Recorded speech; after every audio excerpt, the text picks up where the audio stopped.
บริษัทโอเชียนมีเดียขอนำเสนอธรรมะจากหลวงพ่อพุทธานิโยแห่งวัดป่าสารวันเรื่องอานาปานสติ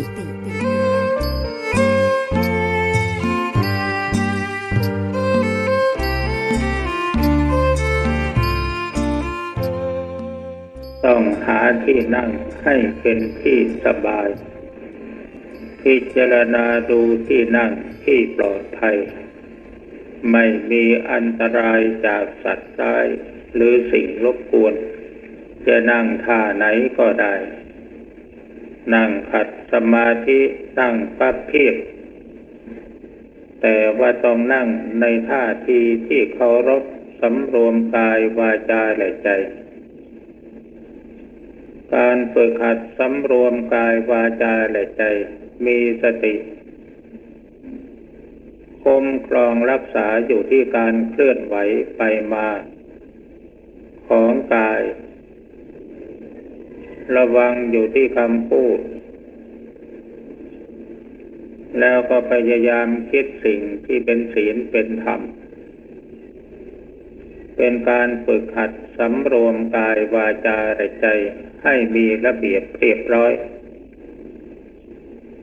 มนุษย์เรามีสิ่งที่แตกต่างจากจากสัตว์เดรัจฉาน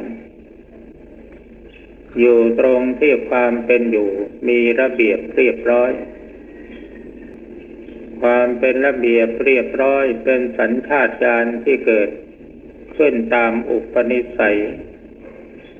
บุญบารมีของใคร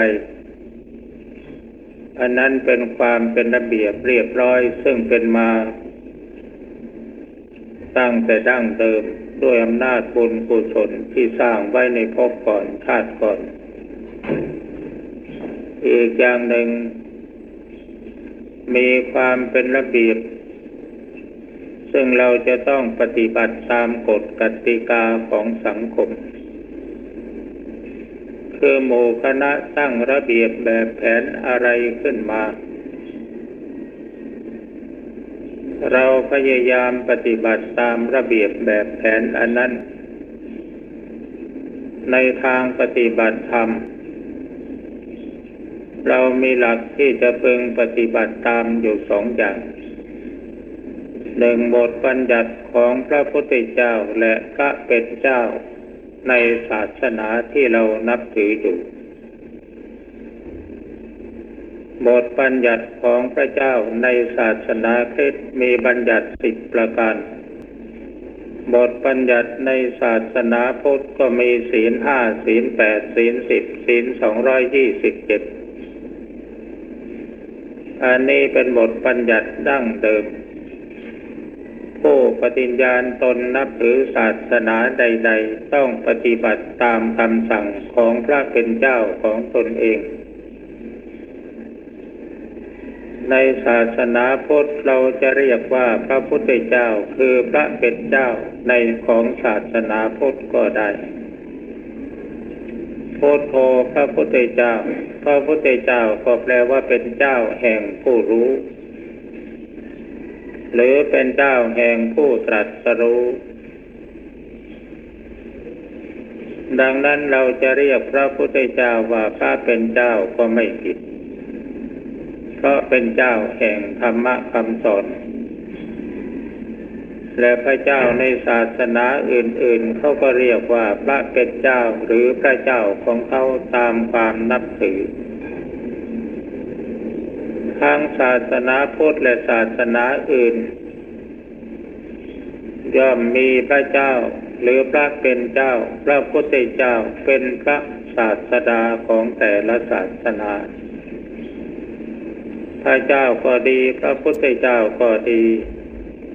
เป็นสิ่งยึดเป็นสรณะเป็นศาสดา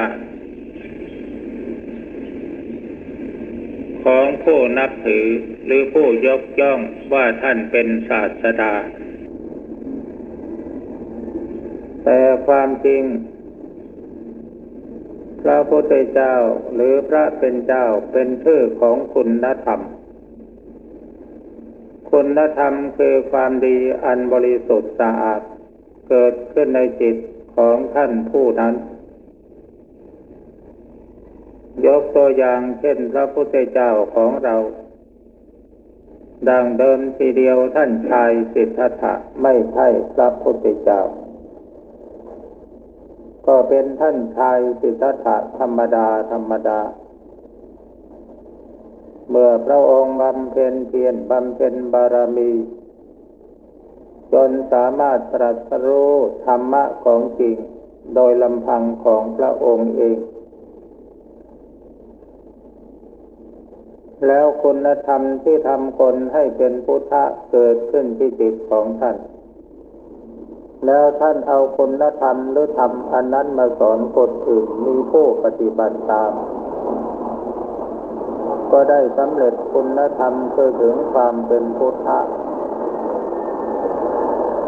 ธรรมะคำสอนของท่านจึงเป็นสิ่งที่มีประโยชน์แก่ประชาชนเป็นนิยานิกธรรมสามารถทำผู้ปฏิบัติให้ดำเนินจิตไปถึงความพ้นทุกข์บรรลุถึงคุณธรรมความเป็นพุทธะเช่นเดียวกันกับพระองค์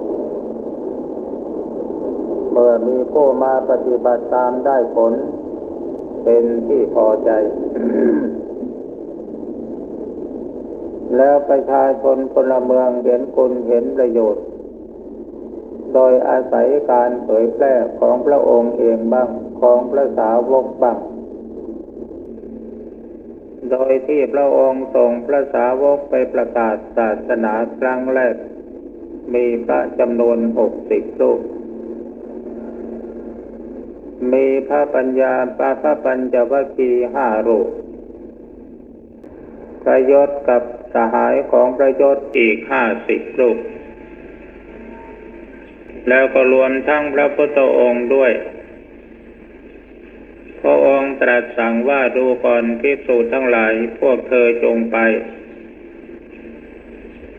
ในหมู่บ้านคามนิคมชนบทน้อยใหญ่ไปยังประชาชนผู้ยังไม่เกิดความเลื่อมใสให้เกิดศรัทธาความเลื่อมใสผู้ที่เลื่อมใสอยู่แล้วให้เกิดความเลื่อมใสยิ่งขึ้นพวกเธอจงไปทำประโยชน์อบรมสั่งสอนเขาให้รู้จักบาปบุญคุณโทษประโยชน์และไม่ใช่ประโยชน์สอนให้เขารู้จักวิธีการปฏิบัติกายวาจาใจของตนเองให้เป็นผู้ปฏิบัติดีปฏิบัติชอบอย่างต่ำสามารถปรับจิตใจของตนเองให้เป็นอยู่ได้สบายในสังคมสาวกทั้งหลายก็จาริกไปตามที่พระพุทธองค์ทรงรับสั่งผู้ที่สำเร็จคุณธรรมที่ทำคนให้เป็นพุทธะพระพุทธเจ้าตรัสรู้อริยสัจ 4คือทุกข์สมุทัยนิโรธมรรคอันนี้เป็นธรรมะที่พระองค์ตรัสรู้ก่อนหน้าที่พระองค์จะได้ตรัสรู้พระองค์ก็ไปบำเพ็ญสมาธิตามแบบฌานสมาบัติในสำนักของท่านอาราระดาบทอุทกดาบทสามารถทำสมาธิจิตให้บรรลุปฐมฌานทุติยฌานจนกระทั่งถึงเนวสัญญานาสัญญายตนะได้สำเร็จสมาบัติ 8มีความคล่องตัวชำนิชำนาญในการเข้าออกฌานเป็นวสี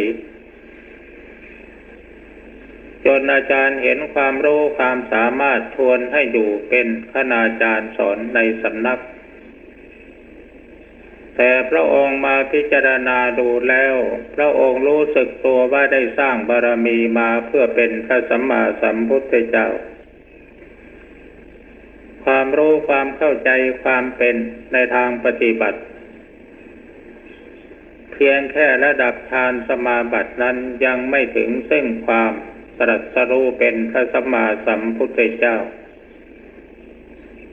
เพราะขณะที่จิตอยู่ในฌานขั้นละเอียดนั้นกิเลสตัณหามานะทิฏฐิไม่มีแต่เมื่อออกจากสมาธิ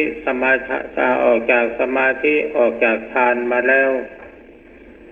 ความรู้สึกที่เป็นกิเลสความยินดียินร้ายความรักความชังความโลภความโกรธความหลงก็ยังมีอยู่ดังนั้นเราจึงไม่สำเร็จถ้าหากว่าสำเร็จจริงๆอยู่ในสมาธิในฌานอย่างไรในเมื่อออกมาแล้ว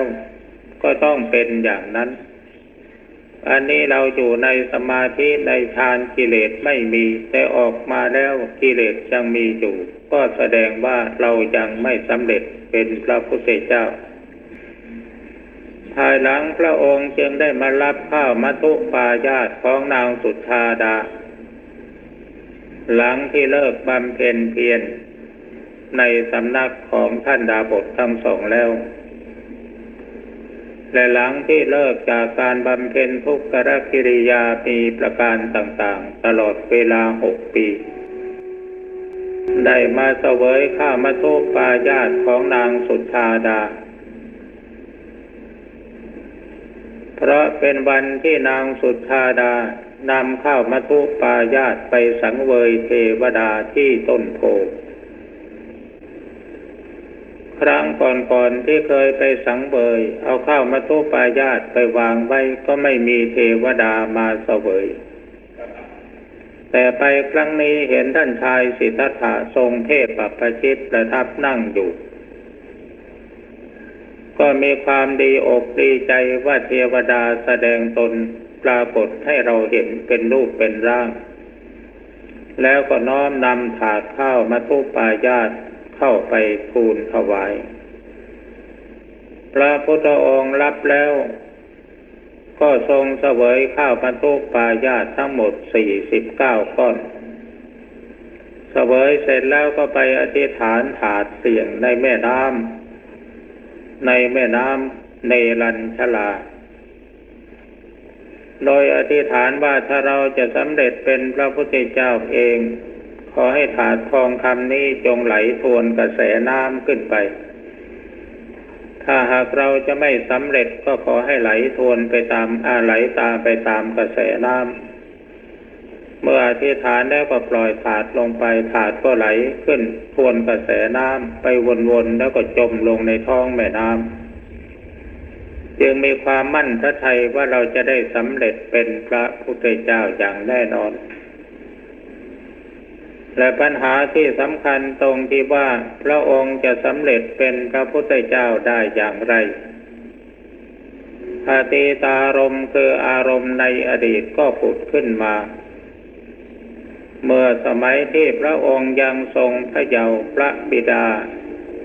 ทรงทำพิธีแลกนาขวัญพระพี่เลี้ยงนางนมไปปลูกพระอู่ให้พระองค์บรรทมอยู่ใต้ต้นว่า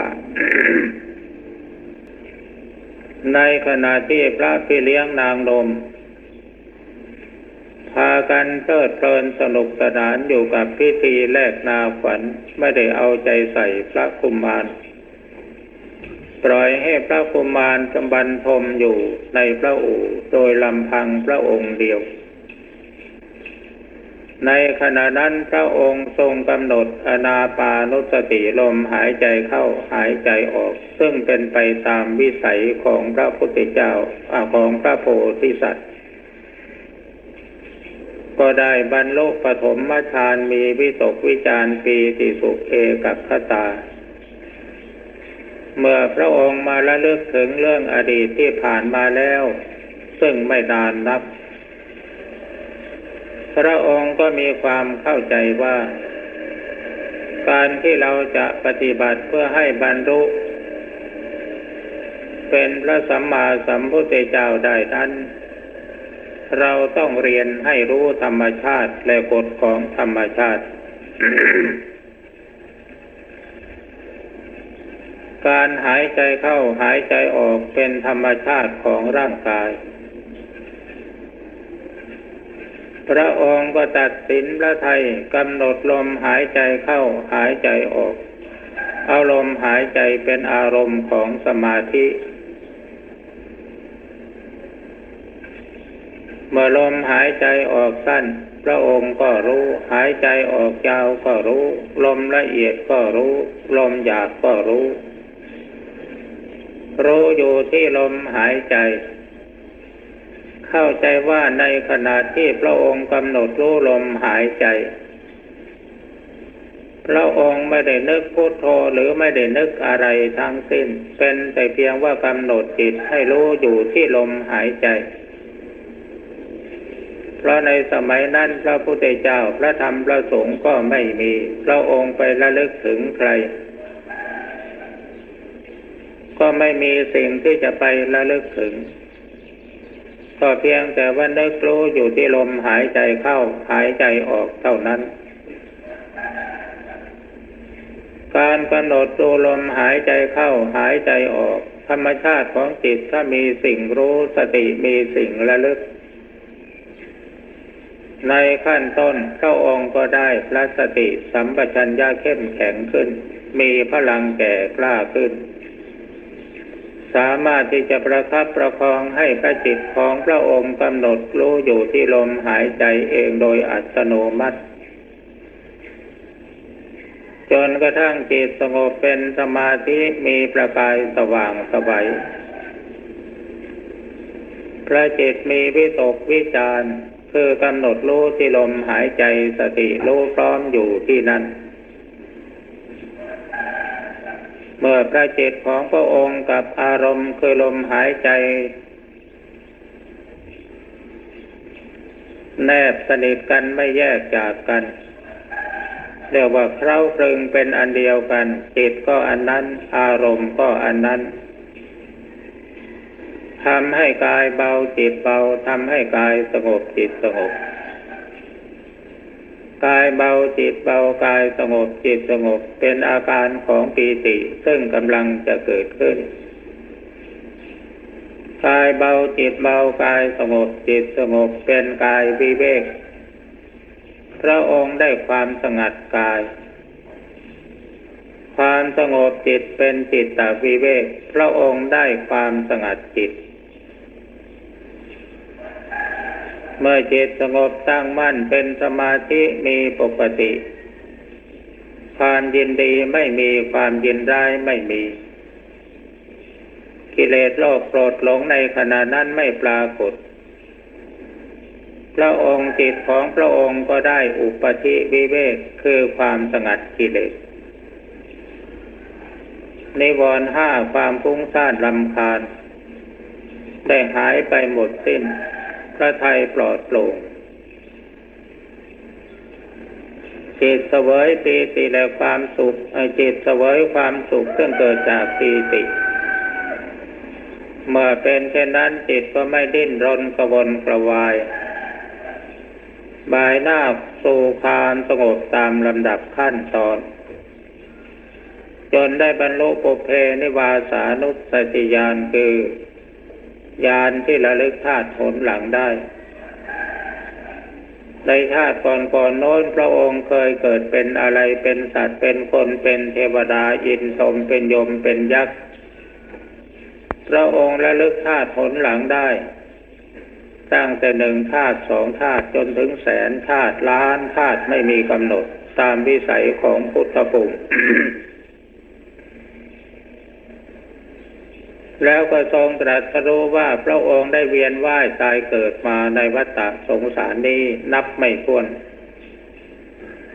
แล้วก็ไปรู้เหตุรู้ปัจจัยของการที่ทำให้เวียนว่ายตายเกิดคือกฎของกรรมชีวิตของคนและสัตว์ทั้งหลายอาศัยกิเลสคืออวิชชาความรู้ไม่จริง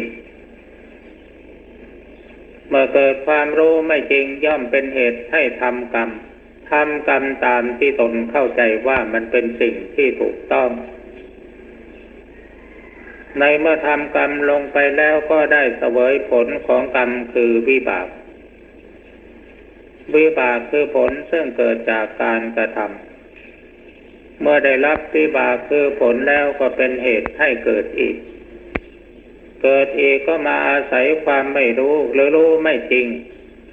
เป็นเหตุให้ทำกรรมต่อเนื่องกันไม่ขาดสายแล้วก็ได้รับผลของกรรมเรื่อยไป ตราบใดที่อรหัตตมรรคญาณยังไม่บังเกิดขึ้นในจิตของท่านของสัตว์ทั้งหลายสัตว์ทั้งหลายก็ย่อมจะเวียนว่ายตายเกิดอยู่ในวัฏสงสารร่ำไปเพราะไม่มีสิ่งใดมาตัดสายแห่งกรรม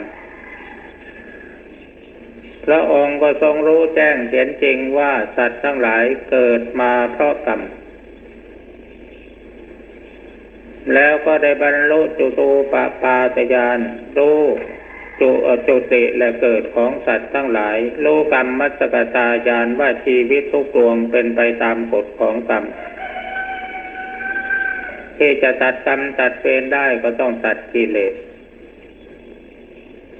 ตัววิชชาซึ่งเป็นเหตุก่อเกิดไม่หยุดไม่หย่อนได้บรรลุปฐมฌานในปฐมยามได้บรรลุปุเพนิวาสานุสติญาณในปฐมยามคือยามต้นคือตอนหัวค่ำนั่นเองได้บรรลุจุตูปปาตญาณและกรรมมัสสกตาญาณในมัชฌิมยามและได้บรรลุอาสวัคคยญาณคือญาณที่รู้จักทำอาสวะให้สิ้นไปในปัจฉิมยามคือเวลาค่อนคืนแล้วพระองค์ก็ได้ตรัสรู้เป็นพระสัมมาสัมพุทธเจ้าพร้อมกับเวลาที่พระอาทิตย์อุทัยโผล่ขึ้นมายังส่องแสงยังโลกเป็นเอาว่าท่านชายสิทธัตถะได้สำเร็จเป็นพระสัมมาสัมพุทธเจ้าตามที่พระองค์ตั้งปณิธานปรารถนาสร้างบารมีมาหลายภพหลายชาติเพราะอาศัยเด็กน้อยตัวเล็กๆเท่านั้นเป็นครูสอนเด็กน้อยตัวเล็กๆนั้นคือใครก็คือพระองค์ท่านเมื่อยังทรงพระเยาว์ท่านผู้ฟังอาจจะสงสัยข้องใจว่าทำไมเด็กจะรู้จักปฏิบัติแล้วมาสอนผู้หลักผู้ใหญ่จนถึงขนาดให้สำเร็จเป็นพระพุทธเจ้าได้อันนั้นมันเป็นวิสัยของพระสัพพัญญูผู้ที่บำเพ็ญบารมีเพื่อความเป็นพระพุทธเจ้านั้นสิ่งสำคัญที่สุดก็คือการบำเพ็ญสมาธิบำเพ็ญฌานซึ่งท่านได้บำเพ็ญมาหลายภพหลายชาติมันก็เป็นบารมีเป็นปรมัตถบารมีสิงสถิตอยู่ในจิตในใจของพระองค์เด็กตัวเล็กๆรู้จักกำหนดลมหายใจทำสมาธิเป็นไปโดยพระบารมีซึ่งเป็นอุปปารมีเป็นพุทธวิสัยซึ่งเป็นเองโดยอัตโนมัติเพราะฉะนั้นการที่เราจะมาประพฤติปฏิบัติธรรมขอได้โปรดพิจารณาถึงปฏิปทาของพระพุทธเจ้าที่พระองค์ได้บำเพ็ญมาพระพุทธองค์พยายามเรียนให้รู้ธรรมชาติก็คือกายกับใจสถานการณ์ในสิ่งแวดล้อมในตัวของเรามีตาหูจมูกลิ้นกายใจอันนี้เป็นสิ่งที่เรามีอยู่โดยธรรมชาติของตาต้องดูธรรมชาติของหูต้องฟังธรรมชาติของจมูกดมกลิ่นธรรมชาติของลิ้นรับรสธรรมชาติของกายถูกต้องสัมผัสธรรมชาติของใจนึกคิดสิ่งทั้งหลายเหล่านี้นักปราชญ์ท่านบัญญัติว่าเป็นสภาวะธรรมคือธรรมชาติในเมื่อรู้ความจริงของธรรมชาติที่ปรากฏว่ามีอยู่เป็นอยู่โดยธรรมชาติเรามาพิจารณาถึงธรรมชาติเอาอย่างง่ายๆธรรมชาติของสิ่งที่มีชีวิตอยู่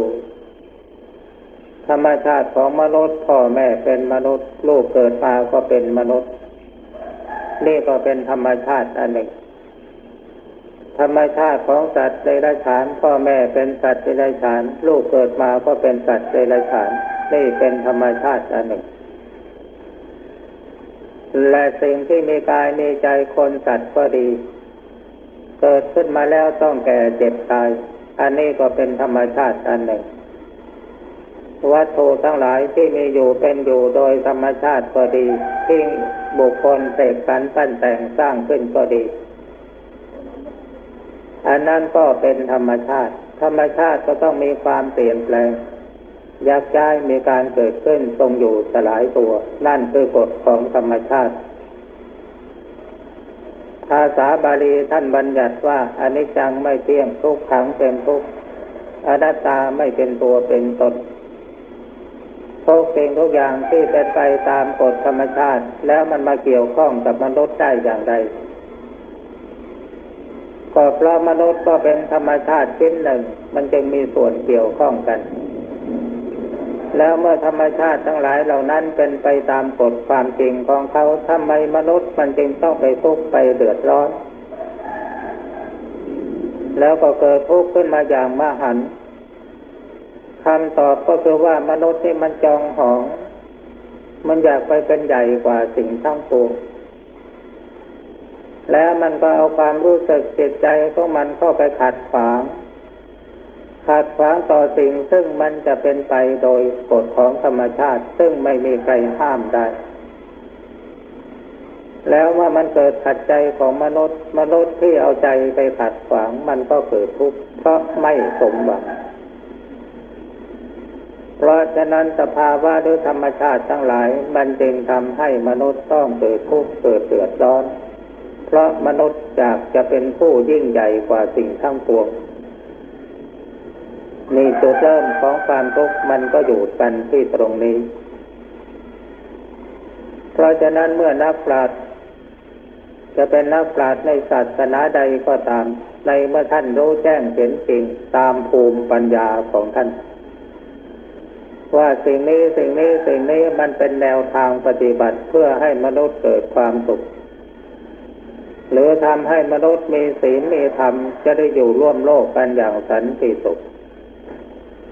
ศาสดาแต่ละองค์ศาสดาแต่ละท่านก็นำคำสอนของตนเองมาเผยแพร่มาอบรมสั่งสอน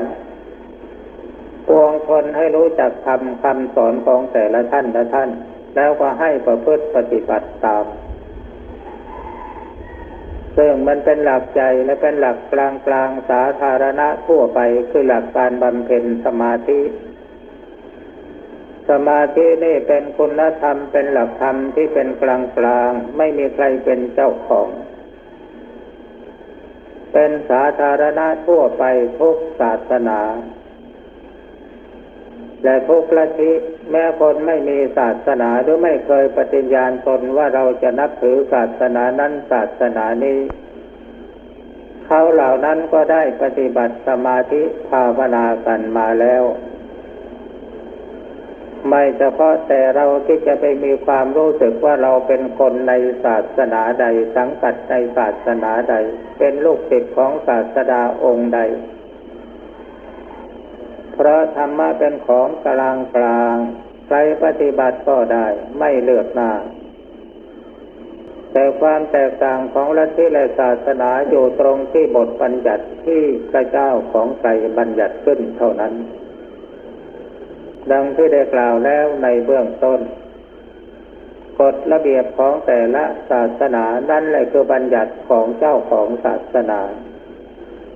ในศาสนาพุทธพระพุทธเจ้าก็ทรงบัญญัติศีล 5 ศีล 8 ศีล 227ให้ลูกศิษย์มาให้บริษัทของท่านถือเป็นหลักปฏิบัติใครจะปฏิบัติเพื่อละบาปความชั่วตามกฎเกณฑ์ที่พระองค์ทรงเทศเอาไว้ต้องปฏิบัติตามกฎนี้อันนี้เป็นกฎบัญญัติบังคับตายตัวความแตกต่างของแต่ละลัทธิแต่ละศาสนาอยู่กันที่ตรงนี้ทีนี้เรามาวกเข้าถึงหลักการปฏิบัติซึ่งเป็นเรื่องราวที่เราจะพูดคุยกันในวันนี้คือหลักแห่งสมถะและวิปัสสนากรรมฐานก การปฏิบัติสมถะและวิปัสสนากรรมฐานก็เป็นหลักสาธารณะทั่วไปอีกนั่นแหละเพราะว่าธรรมะนั้นมันเป็นของกลางไม่ใช่ของใครใครปฏิบัติก็เป็นของผู้นั้นไม่เลือกว่าใครจะอยู่ในศาสนาใดสังกัดเป็นบริษัทเป็นลูกศิษย์ของพระเจ้าองค์ใดปฏิบัติได้สม่ำเสมอกันหลักของการปฏิบัติก็คือว่าทำจิตให้มีอารมณ์สิ่งรู้ทำสติให้มีสิ่งระลึกตามคำพีร์ที่นักปราชญ์ได้บัญญัติเอาไว้มีหัวข้อใหญ่ๆ2ประการซึ่งเราเรียกว่ากรรมฐานกรรมฐานแปลว่าที่ตั้งของการงานหมายถึงการงานในทางจิตได้แก่การปฏิบัตินั่นเองแยกออกเป็น2ประการคือสมถกรรมฐานและวิปัสสนากรรมฐานการปฏิบัติอันใดเนื่องด้วยบริกรรมภาวนาคือเพ่งคือท่องมนต์ซ้ำๆเอาไว้เพียงบทเดียวจะเป็นคำใดก็ได้ในหลักพระพุทธศาสนาตามหลักอนุสติ10พุทธานุสติธัมมานุสติสังฆานุสติเป็นต้นเมื่อผู้ปฏิบัติมาท่องบริกรรมภาวนาพุทโธพุทโธพุทโธพุทโธอยู่เป็นต้นหรือบริกรรมภาวนาอย่างอื่นคนนอกจากศาสนาพุทธจะทำสมาธิภาวนาก็ท่องชื่อพระเจ้าของตนเองหรือจะนึกในใจว่าเยซูเยซูเยซูอยู่ในใจก็เป็นบริกรรมภาวนาสามารถที่จะทำจิตให้สงบตั้งมั่นเป็นสมาธิได้เพราะฉะนั้นหลักสมถะตามคัมภีร์ที่ท่านกล่าวเอาไว้มีถึง40ประการในจำนวน40ประการนี้ใครจะปฏิบัติอย่างใดอย่างหนึ่งจนกระทั่งทำจิตให้เป็นสมาธิได้ก็ไม่จำเป็นจะต้องไปปฏิบัติให้ครบถ้วนถึง40ประการ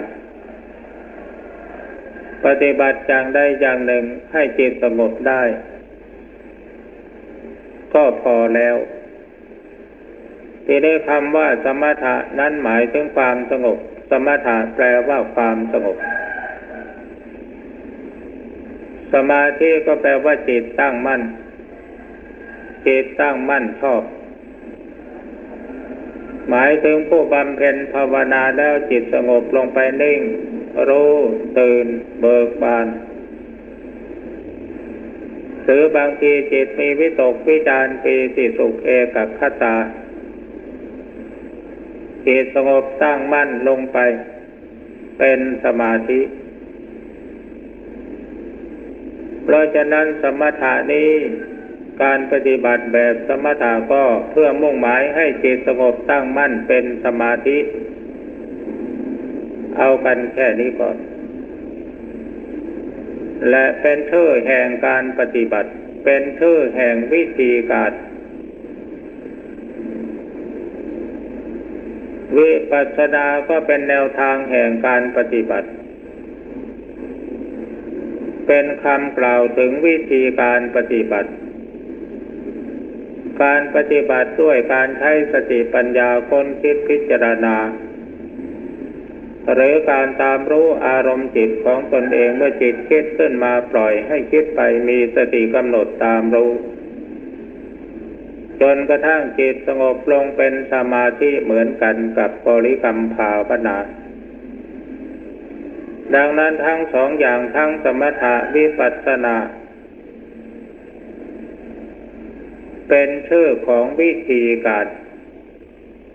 จุดมุ่งหมายของการปฏิบัติทั้งสองอย่างเพื่อมุ่งให้จิตสงบเป็นสมาธิ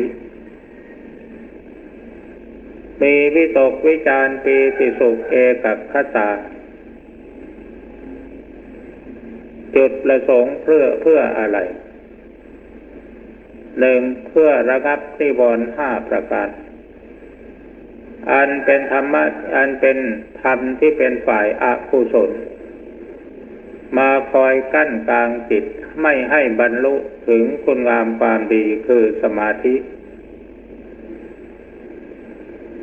และกั้นกลางจิตไม่ให้เกิดสติปัญญารู้แจ้งเห็นจริงในธรรมตามความเป็นจริงดังนั้นการปฏิบัติสมาธิทั้งสมถะและวิปัสสนาในขั้นต้นจึงมุ่งหมายที่ทำจิตให้สงบเป็นสมาธิมีพลังงานพอที่จะขจัดนิวรณ์5ประการให้หายออกไปจากจิตชั่วขณะที่จิตอยู่ในสมาธิทั้งสองประการนี้มีจุดมุ่งดังที่กล่าวมาแล้วนั้นและทั้งสองประการนี้เมื่อปฏิบัติทำจิตให้สงบลงไปได้ความสงบนิ่งของจิตเป็นสมถะหรือเป็นสมาธิถ้าสงบนิ่งจนกระทั่งตัวหายมีแต่จิตดวงเดียวนิ่งใสสว่างอยู่ก็เป็นสมาธิเป็นสมถะบริกรรมภาวนาก็มีผลเกิดขึ้นอย่างนี้การใช้สติปัญญาค้นคิดพิจารณาสิ่งต่างๆหรือตามรู้อารมณ์จิตเมื่อผลเกิดขึ้นก็คือสมาธิจิตสงบนิ่งรู้ตื่นเบิกบานมีปิติมีความสุขมีความเป็นหนึ่งเหมือนกันกับบริกรรมภาวนาดังนั้นคำว่าสมถะก็ดีวิปัสสนาก็ดีจึงเป็นชื่อแห่งวิธีการดังนั้นขอให้ท่านผู้ฟังและนักปฏิบัติทั้งหลายพึงหายข้อข้องใจในแง่ที่ว่าภาวนาอย่างนี้แล้วจิตได้แต่สมถะไม่ถึงวิปัสสนาในทางปฏิบัติที่ได้หลักฐานเป็นที่พอใจในบางครั้งเรานึกว่าจะบริกรรมภาวนาเพียงแค่ให้จิตสงบมีปีติมีความสุขได้แค่นั้นก็จะเอาแล้วสำหรับวันนี้แต่เมื่อภาวนาบริกรรมภาวนาแล้วจิตสงบลงไปแทนที่มันจะไปสงบนิ่งอยู่แต่เสร็จแล้วพอสงบแล้วมันก็เกิดภูมิความรู้ขึ้นมาในแง่วิปัสสนาคือจิตกำหนดรู้สภาวะธรรมไปเองโดยอัตโนมัติรั้งไม่อยู่แต่ในบางครั้งบางทีเราพิจารณาว่าจะให้มันเกิดวิปัสสนาพอพิจารณารูปนามว่าไม่เที่ยงเป็นทุกข์เป็นอนัตตา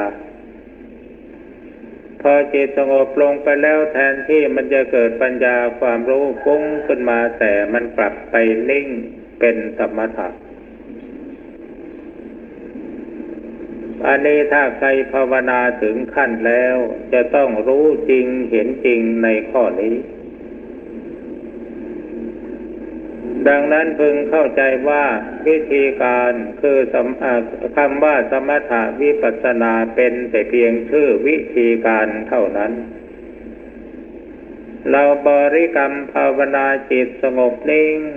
มีวิตกวิจารปีติสุขเอกัคคตา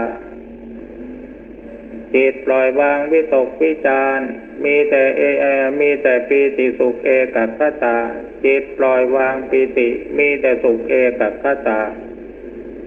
จิตปล่อยวางสุขมีแต่เอกัคคตากับอุเบกขากายหายไปหมดแล้วยังเหลือแต่จิตดวงเดียวนิ่งใสสว่างอยู่จิตสงบเป็นสมาธิขั้นอัปปนาเป็นสมถกรรมฐานสมถกรรมฐานนี่มีปัญญาด้วยไหมมีวิปัสสนาด้วยไหมมีสิความสงบนิ่งของจิตเป็นสมาธิเป็นสมถะความรู้ว่านี่สมาธินี่สมถะ นี่วิตกนี่วิจารนี่ปีตินี่ความสุขนี่ความเป็นหนึ่งนี่ฌานที่หนึ่งประกอบด้วยองค์มีวิตกวิจารปีติสุขเอกคตานี่ฌานที่สองประกอบด้วยองค์มีปีติสุขเอกคตานี่ฌานที่สามประกอบด้วยองค์มีสุขเอกคตานี่ฌานที่สี่ประกอบด้วยเอกคตากับอุเบกขาจิตนิ่งรู้ตื่นเบิกบานสว่างไสวความรู้อันนี้เรารู้แจ้งเห็นจริงหายสงสัยความรู้แจ้งเห็นจริงหายสงสัยนั่นแหละคือวิปัสสนาอย่าไปมัวข้องใจสงสัยถ้าหากว่าเราได้แต่เพียงว่าวิปัสสนึกสิ่งนี้เป็นอย่างนี้สิ่งนี้เป็นอย่างนี้ด้วยความตั้งใจคิดตั้งใจนึกแล้วตัดสินใจเอาเองอันนั้นมันเป็นแต่เพียงวิปัสสนึกวิปัสสนานี่ภูมิจิตภูมิใจต้องก้าวไปโดยอัตโนมัติทีนี้วิปัสสนาที่มันบังเกิดขึ้นได้นั้นมันเป็นไปเองสมาธิก็ไม่ใช่เรื่องที่เราจะไปบังคับสมถะก็ไม่ใช่เรื่องที่เราจะไปแต่งอัปปนาก็ไม่ใช่เรื่องที่เราจะไปแต่งปฐมฌานทุติยฌานจตุตติยฌานจตุตฌานถึงสมาบัติ8ก็ไม่ใช่เรื่องที่เราจะไปตั้งใจตกแต่งให้จิตของเราเป็นไปอย่างนั้นแต่อาศัยพื้นฐานเดิมที่เราทำจิตให้มีสิ่งรู้สติให้มีสิ่งระลึกแล้วก็บำเพ็ญเพียรภาวนาถ้าสิ่งใดเกี่ยวเนื่องด้วยบริกรรมภาวนาก็ท่องบริกรรมภาวนาไปจนกว่าสมาธิมันจะเกิดถ้าสิ่งใดที่เนื่องด้วยอารมณ์ที่เรากำหนดรู้เฉยๆเช่นลมหายใจเป็นต้นก็กำหนดดูไปจนกว่าสมาธิมันจะเกิดขึ้นเองอารมณ์จิตอันใดมันเป็นความคิดที่เกิดขึ้นดับไปเรากำหนดดูมันจนกระทั่งจิตสงบเป็นสมาธิซึ่งมันจะเป็นไปเองทีนี้เมื่อสมาธิเกิดขึ้นมาแล้วจิตของเราจะไปบรรลุฌานขั้นไหนอย่างไรถึงแค่ไหนมันปฏิวัติตัวไปเองโดยอัตโนมัติเพราะฉะนั้นในเมื่อสมาธิจิตบังเกิดขึ้นแล้วจิตจะปฏิวัติตัวไปเองโดยอัตโนมัติถ้าสมาธิอันใดฌานอันใดที่เราน้อมจิตน้อมใจตกแต่งให้มันเป็นไปอย่างนั้นอย่างนั้นอย่างนั้นอย่างนั้นมันก็เป็นแต่เพียงวิปัสสนึกคือนึกเอาสิ่งที่เรานึกเอาเราแต่งเอานี่บางทีมันก็ผิดบางทีมันก็ถูกแต่ถ้าสมาธิที่มันเป็นไปเองโดยอาศัยพลังของสมถะคือความสงบแล้วเกิดปัญญาที่มันเกิดขึ้นมามันก็เกิดขึ้นเองโดยพลังจิตที่อาศัยคุณธรรมคือศีลสมาธิปัญญาประชุมพร้อมกันลงเป็นหนึ่งมีพลังเสมอกันเมื่อใดมันก็แสดงผลให้ปรากฏหนึ่งทำจิตให้สงบนิ่งเป็นสมถะประการที่สองทำจิตให้เกิดภูมิปัญญาคือความคิดฟุ้งขึ้นมาอย่างรั้งไม่อยู่และเมื่อสมาธิเกิดขึ้นมาแล้วภูมิจิตมันจะเป็นไปเองโดยอัตโนมัติเราแต่งไม่ได้ถ้าเราเขินเอาความคิดของเราเข้าไปแทรกเข้าเมื่อไหร่สมาธิมันจะถอนทันทีอย่างบางทีเราตั้งใจกำหนดพิจารณาผมขนเล็บฟันหนังเนื้อเอ็นกระดูกจนครบอาการ32ในตอนแรกๆเราตั้งใจพิจารณามีความคิดความรู้เพียงใดขนาดไหนคิดไปพิจารณาไปการตั้งใจพิจารณาตั้งใจคิดเป็นสติปัญญาธรรมดาค ความคิดอันเป็นสติปัญญาธรรมดาเป็นเหตุเป็นปัจจัยทำให้จิตสงบในขั้นอัตโนมัติเพราะสิ่งที่เราคิดอยู่นั้นมันเป็นอารมณ์สิ่งรู้ของจิตสิ่งระลึกของสติในเมื่อจิตมีสิ่งรู้สติมีสิ่งระลึกรู้พร้อมอยู่ในขณะจิตนั้นในปัจจุบันสามารถที่จะทำจิตให้เกิดมีสมาธิมีปีติมีความสุขขึ้นมาได้เมื่อจิตสงบลงเป็นสมาธิถ้าหากว่ามันไม่นิ่งอยู่เฉยๆถ้าสงบนิ่งลงไปแล้วมันจะเกิดปัญญาเกิดความคิดเกิดความรู้แล้วมันจะไม่ยอมมาคิดอยู่เรื่องผมขนเล็บฟันหนัง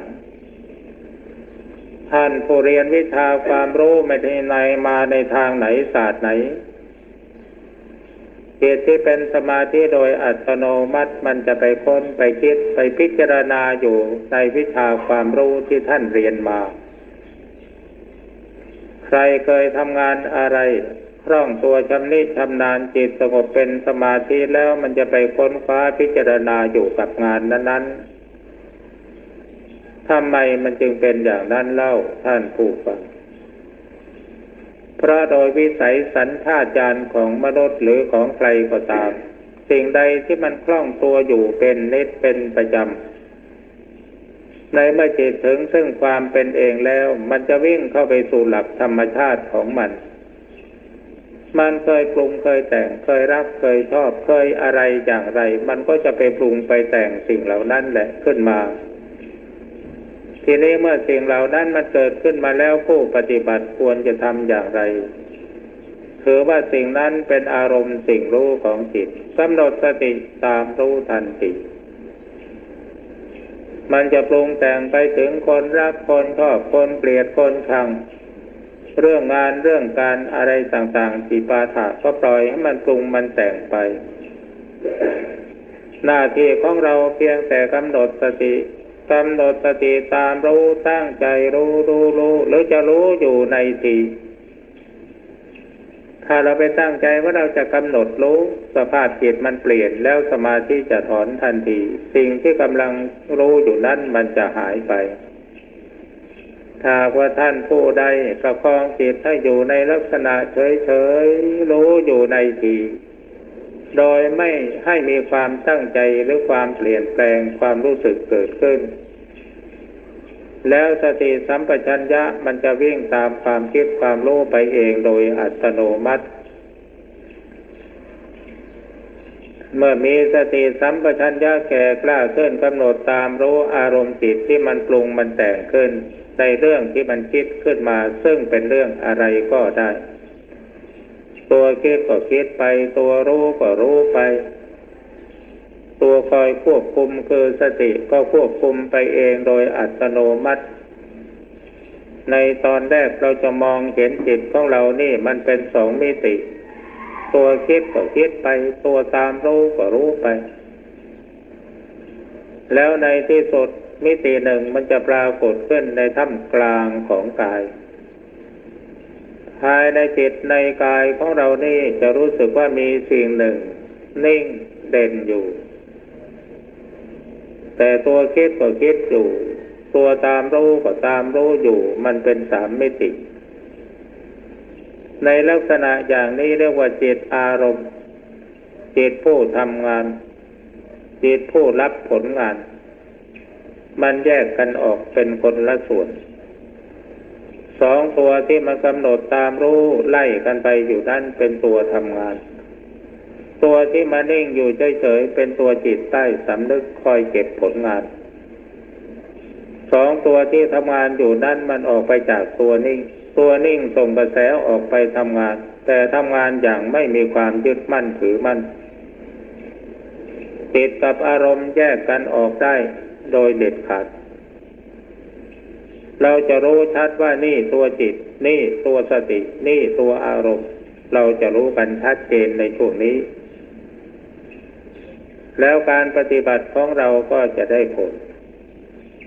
ลรู้แจ้งเห็นจริงลงไปว่านี่จิตแท้จิตดั้งเดิมนี่อารมณ์ของจิต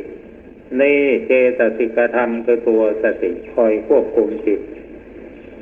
ซึ่งโดยปกติแล้วจิตของเรานี่สักแต่ว่ารู้สึกรู้นึกรู้คิด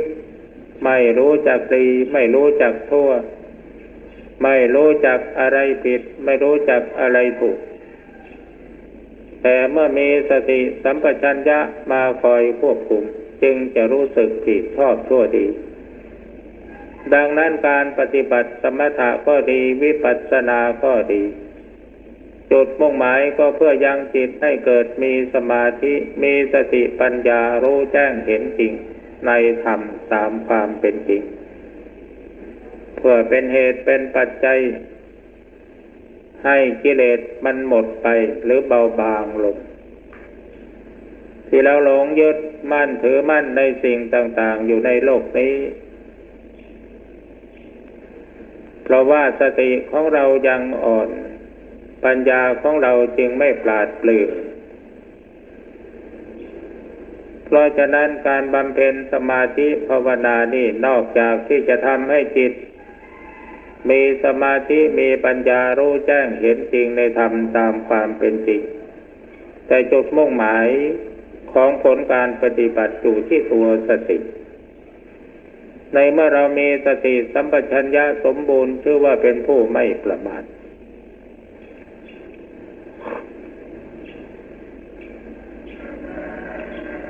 ที่ว่าธรรมะที่ว่า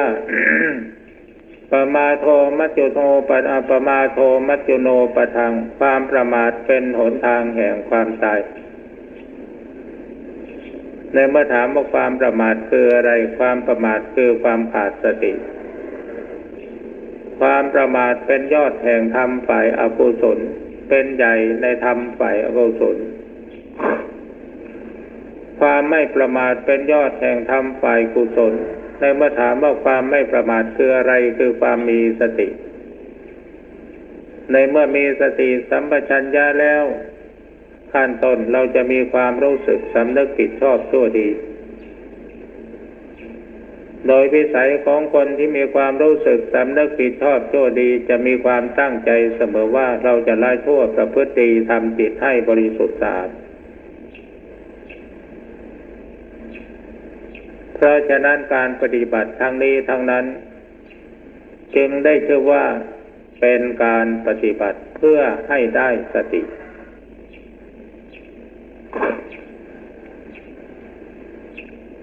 ในฐานะที่เวลานี้เราทั้งหลายมานั่งเรียนธรรมปฏิบัติธรรมอยู่ในวัดในสายของท่านอาจารย์เสาอาจารย์มั่นก่อนที่จะจบบรรยายนี้ขอนำเอาโอวาทของท่านอาจารย์เสาอาจารย์มั่นมาเล่าให้ท่านทั้งหลายฟังพอเป็นคติ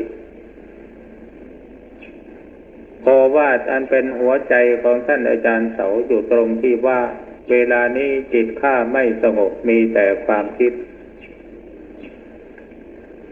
เมื่อลูกศิษย์ผู้รู้เท่าไม่ถึงการได้ยินคำพูดของอาจารย์เป็นนี้ก็เข้าใจว่าภูมิจิตภูมิใจของอาจารย์นี่เสื่อมแล้วจิตไม่สงบ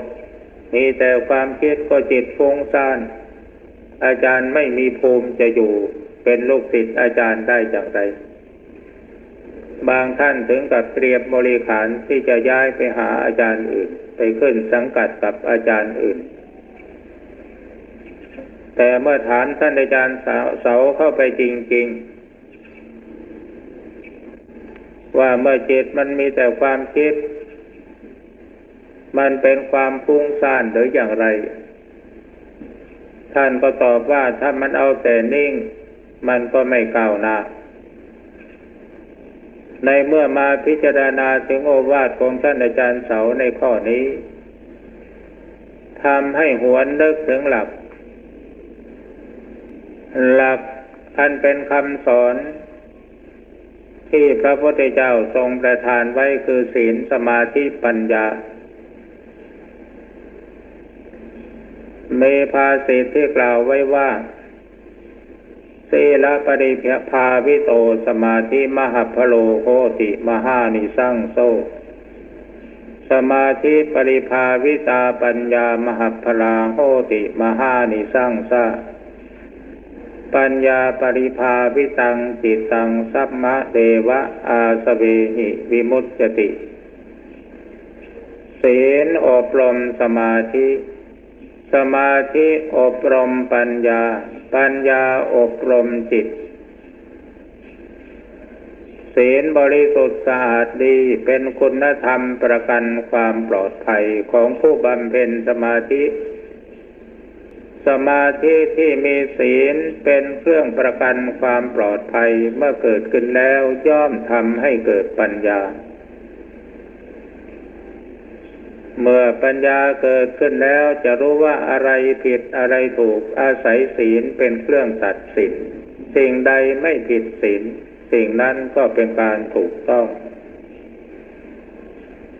ทีนี้ปัญญาก็คืออะไรปัญญาก็คือความคิดความรู้ที่เกิดผุดขึ้นในสมาธิความคิดความรู้ที่เกิดขึ้นในสมาธิถ้าสติตามรู้ไม่ทันเป็นความฟุ้งซ่านแต่ถ้าสติมีพลังเข้มแข็งสามารถกำหนดตามรู้ทันอยู่ทุกขณะจิตเป็นปัญญาในสมาธิเรียกว่าภาวนามยปัญญาเมื่อผู้ภาวนามีปัญญาเกิดขึ้นในสมาธิเขาย่อมมีสติกำหนดรู้อารมณ์จิตหรือความรู้ที่เกิดดับอยู่ทุกขณะจิตอารมณ์ที่เกิดดับอยู่ทุกขณะจิตนั้นเป็นอารมณ์สิ่งรู้ของจิตเป็นสิ่งระลึกของสติเมื่อสติตัวนี้ทำหน้าที่เองโดยอัตโนมัติโดยรู้สึกว่าทุกสิ่งทุกอย่างมันเป็นไปเองตัวความรู้ก็เกิดขึ้นเองสติก็คอยควบคุมเองโดยอัตโนมัติถ้ายิ่งกำหนดรู้ไปนานเท่าไรจิตยิ่งผ่องใสจิตยิ่งปลอดโปร่งความคิดยิ่งเร็วขึ้นแล้วความคิดอันนี้มันจะไปขาดตอนกันเป็นช่วงใดที่จิตสามารถกำหนดรู้จริงเห็นจริงในธรรมตามความเป็นจริงในแง่ใดแง่หนึ่งแล้วเขาจะตัดกระแสแห่งความคิดนั้นเข้าไปสู่ความหยุดนิ่งแล้วก็มีปีติมีความสุขรู้ตื่นเบิกบานเป็นสมถะกรรมฐานแล้วก็รู้แจ้งเห็นจริงในสิ่งที่ต้องการรู้ว่าสิ่งนี้มันเป็นสิ่งนี้ความสงบนิ่งเป็นสมถะความรู้ว่านี่คือสิ่งนี้เป็นวิปัสสนาเพราะฉะนั้นสมาธิ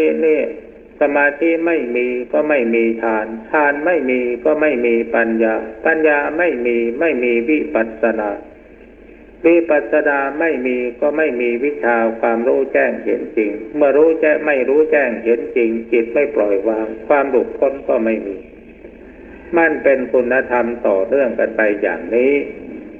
อันนี้เป็นโอวาทของท่านอาจารย์เสาส่วนโอวาทของท่านอาจารย์มั่นนั้นขีติโพตังถ้าท่านผู้ใดได้อ่านหนังสือมุตโตไทยก็จะจำได้ขีติโพตังนี่เป็นโอวาทของท่านอาจารย์มั่นความหมายของคำว่าขีติโพตังนี่หมายความว่าอย่างไรขีติแปลว่าความตั้งมั่นนิ่งเด่นของจิตหมายถึงจิตที่มีสมาธิรู้ตื่นเบิกบานอันนี้เป็นขีติภูตังคือจิตนิ่งตั้งมั่นเป็นขีติคือจิตนิ่งตั้งมั่นส่วนภูตังหมายถึงสิ่งที่เป็นไปตามธรรมชาติหมายถึงธรรมารมณ์ที่เกิดดับอยู่ในจิตอันนั้นเป็นภูตังคือสิ่งที่เป็นไปโดยธรรมชาติในพระสูตรซึ่งเป็นสิ่งรับรองธรรมติตตาธรรมนิยามตาธรรมติตตาเพราะความตั้งมั่นแห่งจิตธรรมนิยามตาเพราะความเป็นไป ตามนิยามของสภาวะธรรมซึ่งมีกฎเป็นไปอย่างนั้นอันนี้เป็นโอวาทของท่านอาจารย์มั่นถ้าหากว่าเราตั้งใจบำเพ็ญสมาธิภาวนาทั้งสมถะและวิปัสสนาควบคู่กันไปโดยจะว่าเป็นอันเดียวกันก็ได้สมถะก็คือวิปัสสนาวิปัสสนาก็คือสมถะถ้าท่านสงสัยข้องใจว่าอะไรคือสมถะอะไรคือวิปัสสนาให้กำหนดหมายเอาอย่างนี้อย่าไปเอาวิธีการมันมาพูดกันมันแก้ปัญหาจิตใจไม่ตกจิตตั้งมั่นนิ่งไม่หวั่นไหวเป็นสมถะความรู้ว่านี่สมถะกำหนดหมายเอาอย่างนี้ง่ายดีไม่ต้องไปเถียงใครให้ลำบากเอาละชั่วโมงแห่งการบรรยายธรรมะสำหรับอาตมาก็เป็นอันว่าหมดเวลาพอดี